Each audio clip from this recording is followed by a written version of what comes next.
Hey everybody, welcome to another episode of the RoadMap podcast. Got a very special guest today on, Tyler Saltzman with a Z. Good to have you on, brother.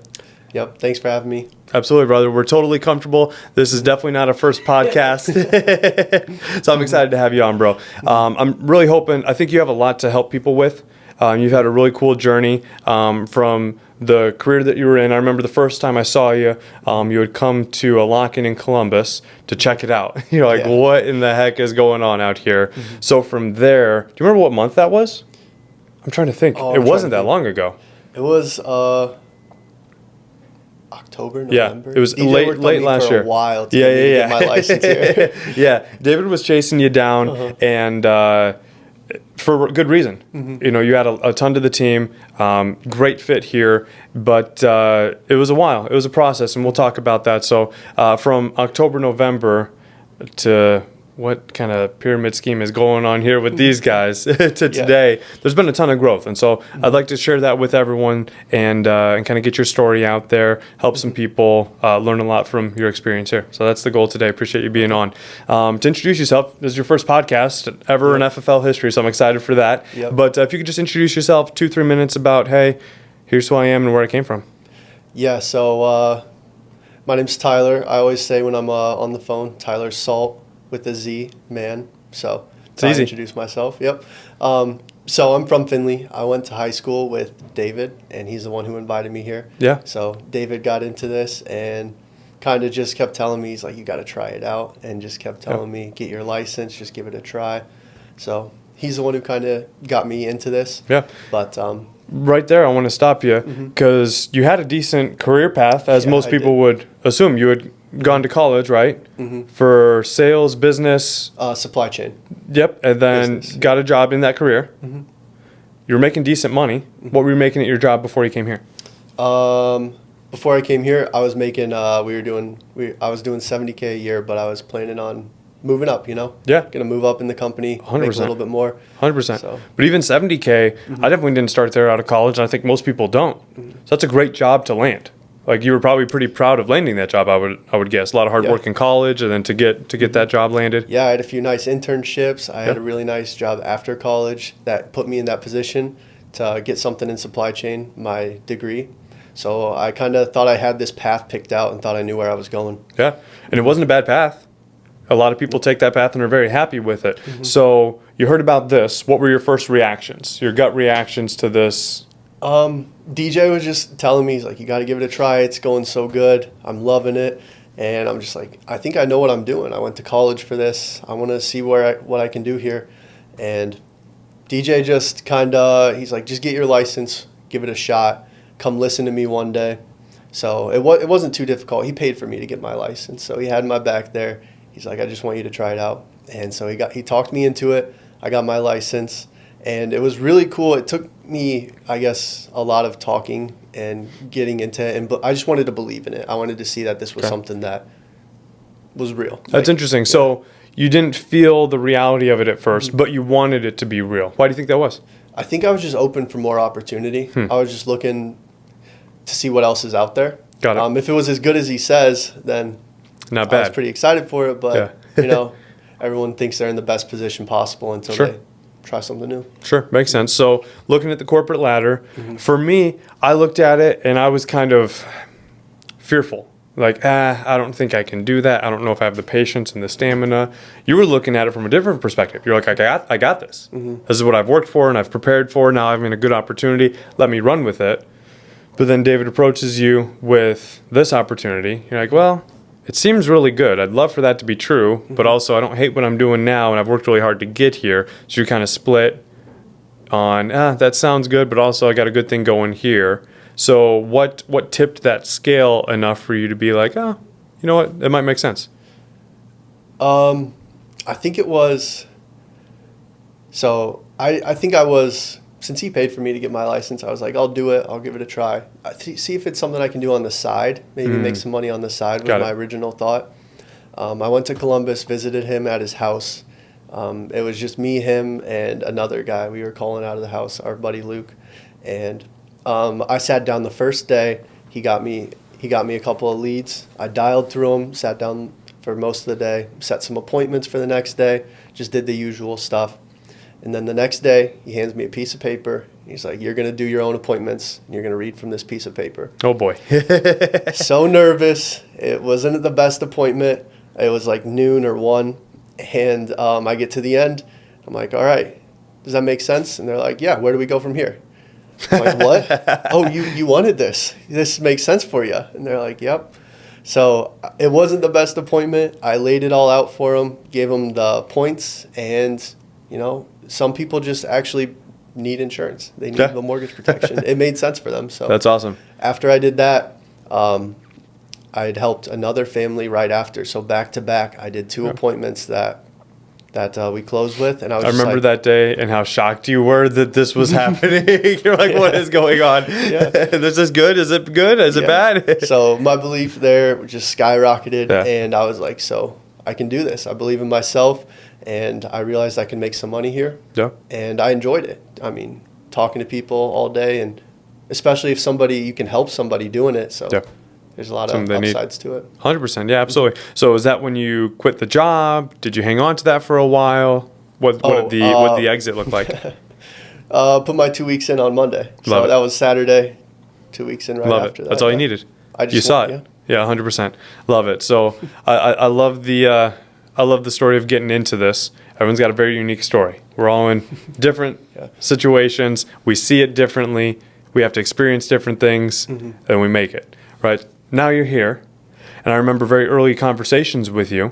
You wanted this to be real. You saw that it was real enough to jump, but then I think something that a lot of people relate to, you struggled with that belief that you could be the top producer, that you could be changing the game, right? And so I'm curious, and we've talked about this, so this isn't the first time I'm saying it, you're incredibly sharp. Top producer written all over you, changing the game, but that belief wasn't there at first. Why wasn't it there? Because you saw the corporate world, and the belief was there to chase that, but then you come here and it wasn't. And I'm curious, why have you thought about why that didn't translate to here? Yeah, a little bit. I think just believing in myself to see that I could do that was really, I guess, my biggest obstacle. Yeah. Once I started to reach out more, talk to people more, and see what other people were doing, I realized if I just put the time in, put the work in, and put the leads in front of me, and it's a numbers game. As long as I put it in my favor, I can compete with everybody. I mean, some people might have better closing ratios, but if I just have more appointments, then we're still on the same track there. I love that. And we talked about this the other day, but I relate to that so much. You know, because I don't see myself as the top guy, the best guy. I'm not. But that's the beauty of our business. It doesn't discriminate against skill or opportunity. You know, maybe you're raised a certain way or in a certain location or in a certain family with money or something like that. Like, it doesn't discriminate against all these things that a lot of other opportunities do. I feel like it does discriminate just against hard work. Yeah. And exactly. Anyone can do that. You can do that. I can do that. And we can out-consistent everyone. We can outwork everyone. And then I think you started to realize that, and you're realizing that now. What did that understanding do to your belief levels and your ability to set goals and pursue them? It just really, it's led me to just want to push myself a little bit more, because now I know like what it takes. Now I know what it takes to help 5 families a month. So if I do a little bit more, I'll be helping 10 families or 5 families a week, 10 families a week, and just keep going up from there. It's just really just leading me down a path of just doing more, I guess, working a little bit harder, because that's what it comes down to. You're eventually going to run into a family that sees the benefit in it. So you just got to put yourself in front of them. That's literally it. And we want it to be more complicated, right? We want it to be like, actually, I can't close them, or I can't do this, or I can't get to that level of the business. It's like, nope, just work a little harder. Just call some more people, be with some more people. The people need it. That's why they're filling out requests for it. All you got to do is call them. Yep. They don't have your cell phone. You got to call them and then you'll get it. That's awesome, man. I love that. And that's huge because I think that's a lot of people. I know that was me in the business, that limiting self-belief, that other people can do it. And maybe I can do it a decent amount, right? I remember talking early on with you in the business about goals. You're like, hey, I'd love to hit 6 figures in year 1. That's a great goal. Any job, any sales gig out there, year 1 to hit 6 figures would be great. But here it's like, we can do better. Yeah. We can do better. And then for you to, over the next, I would say 90 days, have your belief totally flip on that to where it's like, no, I definitely can do more than that. I can definitely hit Hall of Fame. I can definitely pursue this business even higher. And I want to talk to you about something. Recently in the business, you've kind of decided to step up a little bit. Yeah. You know, Team 5 Star is exploding. David Starr obviously popping off. A lot of people know his name. He's looking for that next layer of leadership. Those guys to step up. And you said you wanted to be a part of it. So I'm curious how you got to that point where you're like, hey, I want to be a part of that, and what that really means to you. Yeah. So this kind of came from just our team. We're a lot of new guys. We're a lot of younger guys. I mean, I'm 24. I think I'm like the second oldest on our right. team. Or You're like one of the dads. Our little 5-star. Yeah. So I've been here. I wouldn't even say I've been here the longest. I've been here 3 months almost, or starting my 4th month.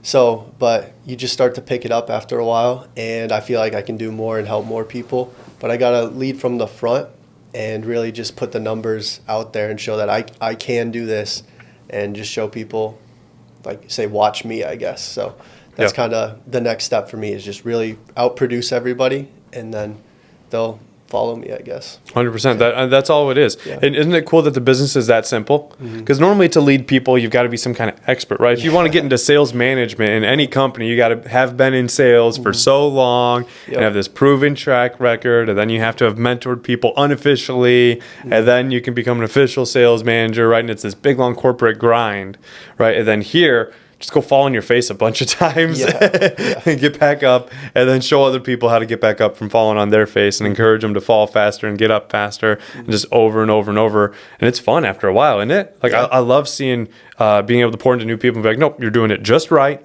Just keep doing it. Yeah. That's awesome, man. Talk to me a little bit about what your goals are in the business, where you see this thing going, what you want to accomplish. Are you looking to grow a team? Well, so we'll start there. You looking to grow a team and bring other people in? Yeah, so I've reached out to my warm market a little bit. I'm starting with, I have one of my friends. He's taking the test right now. He's going to be great. That's awesome. He's great at talking to people, but he's a really hard worker. So that's it. It's going to be good to have him on. Yeah. Starts with one. Starts with one. Yeah. So we're starting there. I've talked to a couple other people. I invited one other friend to take a test so far. He didn't make it, so we lost him, but that's all right. Yeah. So it's like that sometimes. That's the interesting part, though, and I'm glad you said that, because that's a reality of the business, right? This isn't for everyone. Yeah. It's definitely not. It's a weird kind of opportunity. Because like it's almost self-masochistic. Like we love pain, but if you chase that pain, success is right behind it, and we just keep doing it and keep doing it. And that rejection happens with clients saying, "Nah, I don't need this," and you're like, "But your family really does." I talked to someone literally this morning. The typical situation: husband's the only income, 7 kids. Oh my gosh. Wife has to take care of the kids full time because there's 7 of them, and 2 of them out into the house. They had 9 total. Decent income, not great. No coverage whatsoever. Nothing to speak of. Self-employed.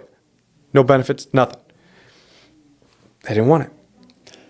And that's tough to hear. It's like, but you need it so bad. Yeah. But we don't get to make that decision for them. And it's the same thing in the business. It's the same thing with recruiting. This is such a great opportunity, but if it's not for you, if now's not the right time, if you don't want it, that's okay. That's okay, because there's people that do. And I think that's such an important thing to share with people, because it happens all the time. We're in a business of rejection. Rejection hurts, but you can get cold to it. Yeah. You can get very numb to it, knowing that, hey, the yes is right around the corner. That client that does want it is right around the corner. The agent that does want it, and then you get to be a small part in them changing their life and their family's legacy for forever. Like, that's massive. Yeah. It's really, really cool about what we do. It's just a business of helping people.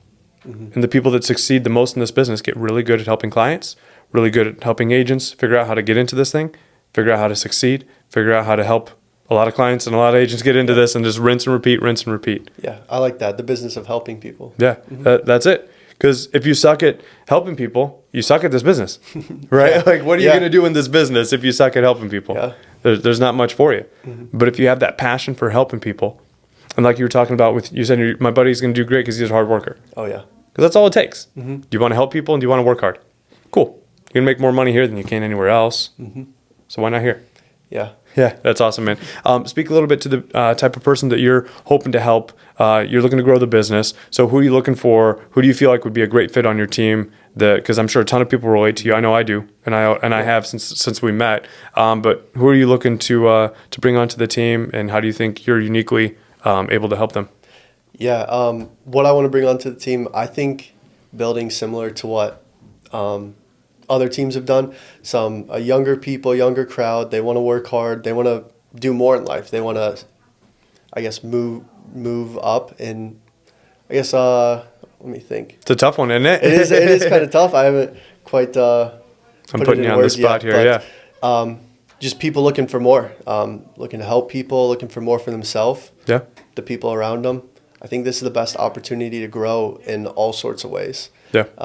I'm doing more. It's a mental game, and we talk about that all the time. So I'm doing more reading and focusing on myself and self-care and eating healthy and working out.